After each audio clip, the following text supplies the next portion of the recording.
Clock wise सुनने वाले दोस्तों को अस्सलाम वालेकुम। पुराने वक्तों की बात है कि एक बादशाह के दरबार में एक अजनबी हाजिर हुआ। बादशाह से नौकरी का तलबगार हुआ। बादशाह ने जब इसकी काबिलियत दरियाफ़्त की तो इसने बताया कि वो सियासी, अरबी में सियासी का मतलब होता है कि अफ़हाम और तफ़हीम से मसले का हल निकालने वाला। बादशाह के पास पहले ही सियासतदानों की लंबी कतार थी, लेकिन इत्तफ़ाक़ से इसके अस्तबल का मसूल या ज़िम्मेदार फ़ौत हो चुका था। चनाचा बादशाह ने इसे अपने ख़ास अस्तबल का मसूल बना दिया। कुछ दिन बाद बादशाह ने इस शख्स से अपने सबसे अजीज़ घोड़े के बारे में दरियाफ़्त किया तो इसने कहा कि ये घोड़ा नस्ली नहीं है। बादशाह ने वो घोड़ा महंगा ख़रीदा था। चनाचा बादशाह ने इस शख्स को हाज़िर करने का हुक्म सादर किया, जो दूर कहीं जंगल में घोड़े सधाने और सधाकर बेचने का कारोबार करता था। जब वो शख्स हाज़िर हुआ तो बादशाह ने इस शख्स से दरियाफ़्त किया कि तुमने मुझे ये घोड़ा असील और नस्ली कहकर बेचा था, लेकिन ये तो नस्ली नहीं है। इस शख्स ने जवाब दिया कि बादशाह सलामत, घोड़ा है तो नस्ली, लेकिन इसकी पैदाइश के वक्त इसकी माँ मर गई थी।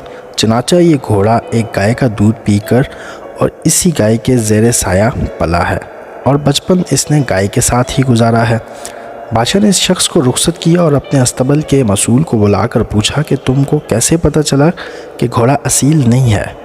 इसने जवाब दिया कि घोड़ा जब घास खाता है तो सर नीचे करके गायों की तरह घास खाता है, जबकि नस्ली घोड़ा घास मुंह में लेकर सर उठा लेता है। बादशाह इसकी फरासत से खासा मुतासिर हुआ और हैरान होकर इसके घर में अनाज, घी, भुने हुए चने, परिंदों का आला गोश्त बतौर इनाम भिजवा दिया। इसके साथ साथ इसको अपनी बेगम के महल में तैनात कर दिया। कुछ अरसा गुजरने के बाद इसने अपने मुसाहिब से अपनी बेगम के बारे में राय मांगी तो इसने जवाब दिया कि इसके तौर अतवार तो मलका जैसे हैं, लेकिन शहजादी मतलब बादशाह की बेटी नहीं है। ये सुनकर बादशाह के पैरों तले से ज़मीन निकल गई, क्योंकि इसकी बीवी एक बादशाह की बेटी थी। बादशाह ने अपने ख़वास दुरुस्त किए और अपनी सास को बुला भेजा। बादशाह की सास ने इसे जवाब दिया कि हकीकत यह है कि तुम्हारे बाप ने मेरे मियाँ से हमारी बेटी की पैदाइश पर ही इसका रिश्ता मांग लिया था, लेकिन हमारी बेटी 6 माह की उम्र में फ़ौत हो गई। चनाचा हमने तुम्हारी बादशाह से करीबी ताल्लुकात कायम करने के वास्ते इस बच्ची को अपनी बेटी बना लिया। इसकी परवरिश करके तुम्हारे साथ इसकी शादी करा दी। बादशाह ने मुसाहिब से दरियाफ़्त किया कि तुम्हें कैसे पता चला कि मेरी बीवी शहजादी नहीं है। इसने कहा कि इसका सलूक खादमों के साथ ठीक नहीं, बादशाह इस तरह नहीं करते। बादशाह अपने मुसाहिब की फरासत से मज़ीद मुतासिर हुआ और बहुत सा अनाज और भेड़ बकरियां बतौर इनाम इस मुसाहिब के घर भिजवा दिया।